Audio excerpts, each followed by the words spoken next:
नमस्कार। आज हम एक बहुत ही दिलचस्प चीज पर बात करने वाले हैं कि कैसे हमारे विचार हमारी असलियत को गढ़ते हैं। हाँ बिल्कुल। हमारे पास एक किताब है, आप वही बनते हैं जो आप सोचते हैं।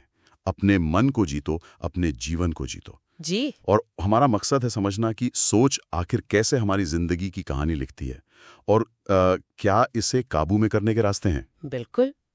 तो चलिए इस पर गहराई से बात करते हैं। हाँ, तो सीधे मुद्दे पर आते हैं, कैसे हमारी सोच ही हमारी दुनिया बनाती है। देखिए, ये किताब बिल्कुल साफ कहती है हमारा दिमाग वही हमारे जीवन की नाव चलाता है।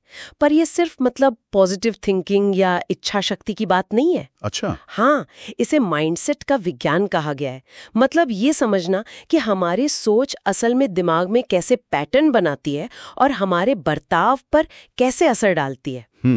अगर सोच नकारात्मक है तो जीवन का अनुभव भी वैसा ही होगा, और अगर सोच सकारात्मक है तो नतीजे भी बेहतर होंगे। अच्छा, तो ये सिर्फ कोई हवाई बात नहीं है, इसके पीछे एक तरह का दिमागी विज्ञान है।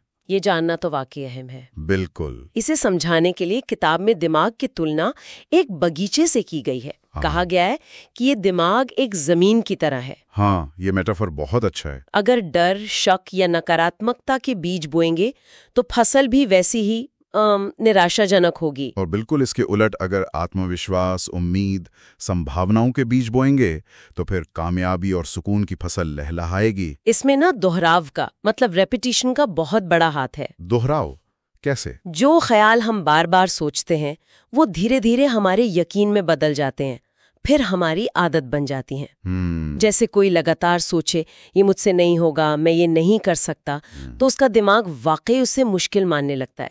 उसकी कोशिशें वो कमजोर पड़ जाती हैं। हाँ, ये बात तो सोचने वाली है। और जैसी सोच बदली कि मैं सीख रहा हूँ या मैं कोशिश कर रहा हूँ, हाँ, तो दिमाग नई राहें तलाशने लगता है। बिल्कुल।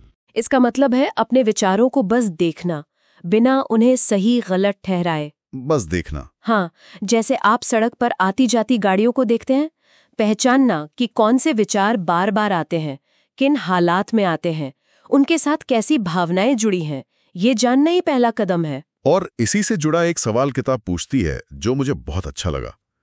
क्या हम अपने सबसे करीबी दोस्त से भी कभी उस तरह की बातें कहेंगे जैसी कठोर बातें हम कभी-कभी अपने मन में खुद से कह जाते हैं? बिल्कुल, ये सवाल सोचने पर मजबूर करता है ना? हाँ, तो जब हम अपने विचारों को पहचानने लगते हैं तो अगला कदम क्या होता है? अगला कदम है उन नकारात्मक विचारों को पहचानकर उन्हें सकारात्मक या यूं कहें रचनात्मक विचारों से बदलना। बदलना, अच्छा। हाँ, जैसे अगर मन में आता है मैं इस काम में कमजोर हूं, तो उसे तुरंत पकड़कर बदलें, मैं इसे सीख रहा हूं और लगातार बेहतर हो रहा हूं।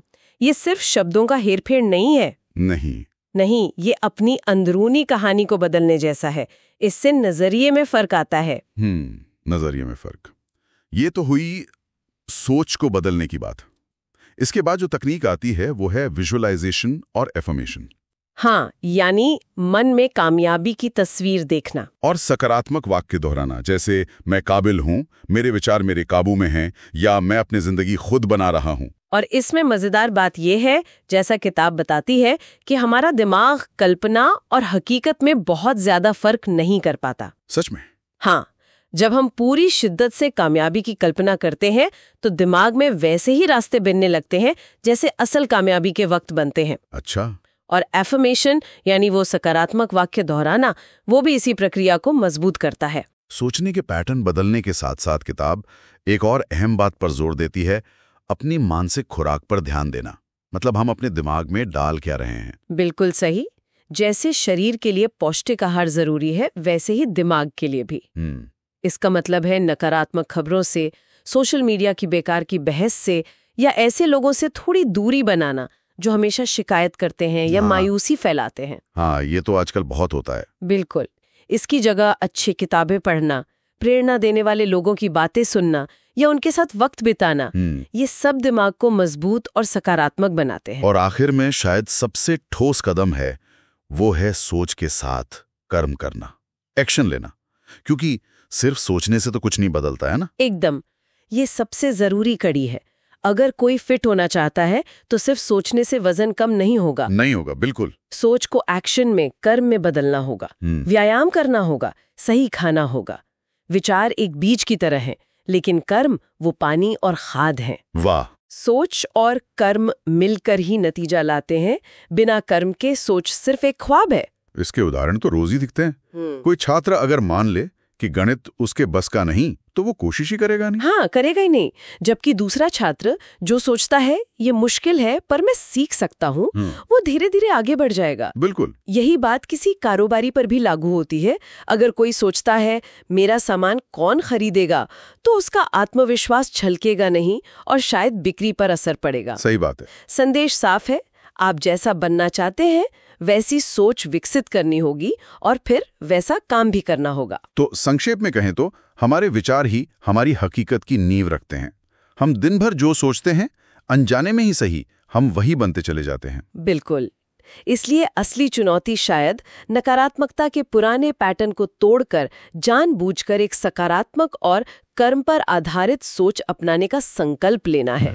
संकल्प लेना। हाँ, यही अपने जीवन की बागडोर अपने हाथ में लेने जैसा है। और जाते जाते सुनने वालों के लिए एक सवाल छोड़ जाते हैं।